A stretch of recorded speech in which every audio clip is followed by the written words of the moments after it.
Нурпресстин жаңылыктар түрмөгү саламатсыздарбы? Транспорт министрлигинин жетекчисинин орун басары Акуналы Досалиев бүгүн чоң эрдик кылганы анык болду.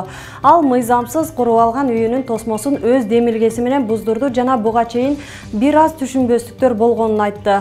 Ал мэриянын эскертүүсүнөн кийин тосмосун бузуп, 2-3 күндүн ичинде келечектеги тротуар үчүн жерди толугу менен даярдап берүүнү убада кылган. Аталган министрлик болсо жетекчисинин өз демилгеси менен буздурганын айтып, батыр кылып көрсөтүүнүн аракетинде. Туура келбеген жерге мыйзамсыз куруп алып, эми минтип өз демилгеси менен буздурганы чындыгында кызык көрүнүш эмеспи? Анткени буга чейин Досалиевдин тоготпой жатканын айтып, коомчулукта нааразычылыктар пайда болгон эле. Ошондон кийин балким ал өзү деле алды артын карадыбы же өйдө жактан шамал айдадыбы айтор, кандай болгон күндө да акыры сүрдүргөнү айкын болду. Эскерте кетсек, ушул эле көчөдө тротуар курууга тоскоолдук кылган 40тан ашык үйдүн тосмолору бузулган. Бирок алардыкы эмнегедир аталган министрлик тарабынан эрдик катары саналган жок. Социалдык тармакка самсасын келемиштер аралап жүргөн видеосу тарагандан кийин Рахат Лукум кафеси жабылды деп көпчүлүктүн көкүрөгүндөгү жүгү жеңилдесе керек. Бирок мамлекеттик санитардык эпидемиологиялык көзөмөл департаментинин маалыматы боюнча, кафеге 5000 сом айып пул салынгандан кийин санитардык эреже бузуулар жоюлмайынча ачылбайт имиш. Эскерте кетсек, бул Рахат Лукум кафеси боюнча кагылган алгачкы коңгуроо эмес. Мындан 1 жыл мурда Несахар берүүсү аталган кафенин ашканасын текшерип, анда таракандар жүргөнүн так даана тартып көрсөткөн. Ал эми санэпидем көзөмөл департаменти көргөнбү же көрбөгөнбү ким билсин, кыскасы жыйынтык чыкпаптыр да. Бул аталган департаменттин кайдыгерлиги дейбизби же шалаакылыгы дейбизби? Бирок айта коюучу нерсе, келемиштер эң көп оору таратуучу жандыктарга кирет. Мисалы сифилис, сарык, ич-келте оорулары жана башка.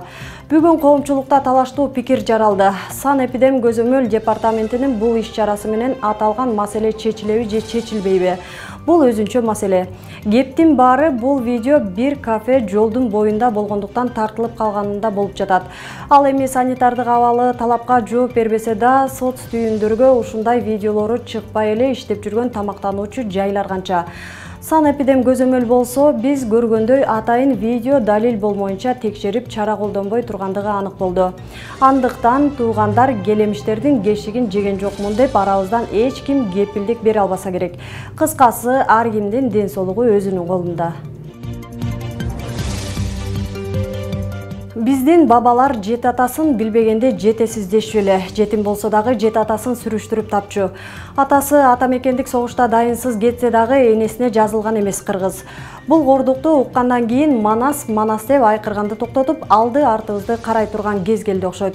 Өз учурунда гендерлик теңчилик десе, кыргыздын кемпайлары ойлоптур. Эркек менен аялдын теңчилиги жөнүндө сөз жүрүп жатат деп. Көрсө нары жагында трансгендер, көгүштөр деген түрү сууктар бар экенин кыргыз анда кайдан билди. Миллиондогон каражаттар менен келген программаны киргиздик. Мыйзамдарды кабыл алып, Орто Азияда демократиянын аралчысы болуп аталбадыкпы? Кече жарандык активист Алтын Капалова арызын Конституциялык сот канааттандырганын айтып жар салды. Анда Кыргыз Республикасынын жарандык кодексинин 56 беренесине ылайык ар бир өспүрүм эрезеге жеткенде атасынын атын алып жүрөбү же энесинин атын алып жүрөбү өзү тандай турган айтылат. Бул кыргыз элин жок кылуунун кезектеги кадамы эмеспи? Буга чейин паспорттагы улутту белгилөөчү жери алынып салынган. Эми болсо Конституциялык соттун орусча айтканда матчество жөнүндөгү чечими улутка урулган сокку болду. Ким билет, кийинкисинде көгүштөргө нике күбөлүк берип жүрбөйбүзбү деп коркосуң.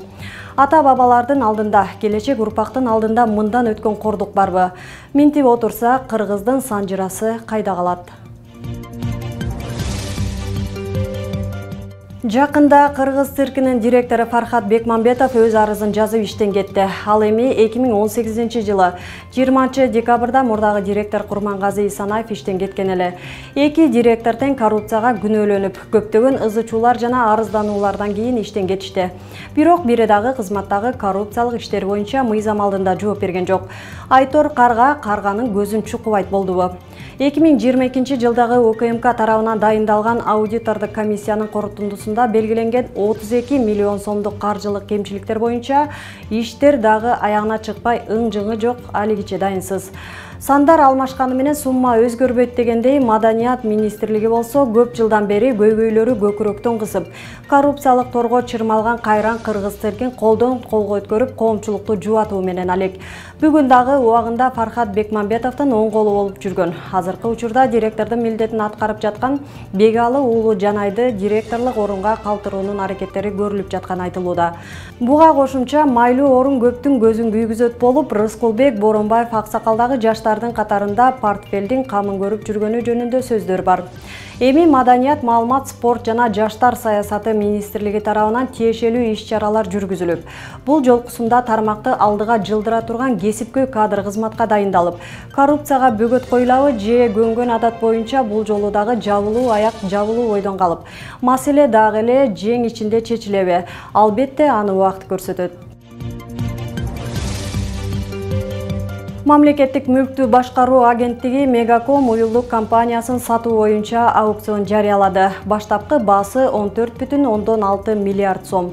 Мегаком Кыргызстандагы эң ири уюлдук оператор. Анын 2,5 миллиондон ашык абоненти бар. Компанияда дээрлик 1300 адам иштейт. Белгилей кетсек, бийликтин көп жылдан берки Мегакомду сатуу аракетинен майнап чыкпады. Баштапкы баа бир нече жолу өзгөргөн. Кулактандырууларда 19 миллиард, кийин 13,5, акыркы жолу 12 миллиард сом көрсөтүлгөн. Убагында алтын жумуртка тууган кирешелүү ишкананы сатпаш керек, мамлекетте калат. Мындан ары да өнүктүрүү жагы каралат деген президент Садыр Жапаровдун ою бүгүн өзгөргөнбү? Мамлекет өзү иштеткенге дарманы жетпей калдыбы деген көпчүлүктүн суроосуна жооп катары бүгүн Альфа Телеком жабык акционердик коому боюнча мамлекеттин пландары өзгөргөн жок деп президенттин маалымат катчысы Эрбол Султанбаев өзүнүн жеке баракчасына жазып чыкты. Анын айтымына караганда, учурда компанияга аукцион жарыяланды. Ага Кыргызстандын мамлекеттик өнүктүрүү банкы катышып, уюлдук операторду сатып алууну пландоодо. Муну менен компания мамлекеттин карамагында калып, өлкөнүн экономикасынын өнүгүүсүнө өз салымын кошуусун улантат. Мындан тышкары, жетекчисинин алмашуусу калк үчүн кызмат көрсөтүүлөрдүн сапатын жакшыртууга алып келери күтүлүүдө, дейт Султанбаев. Белгилей кетсек, Садыр Жапаровдун басма сөз катчысы январда бийлик компанияны жеке колго же чет элдик компанияларга сатуу идеясынан баш тартканын билдирген эле. Нурпресстин жаңылыктарын YouTube, Instagram, Telegram, Facebook'tan окуй аласыздар. Нурпресс чындыктын изи менен.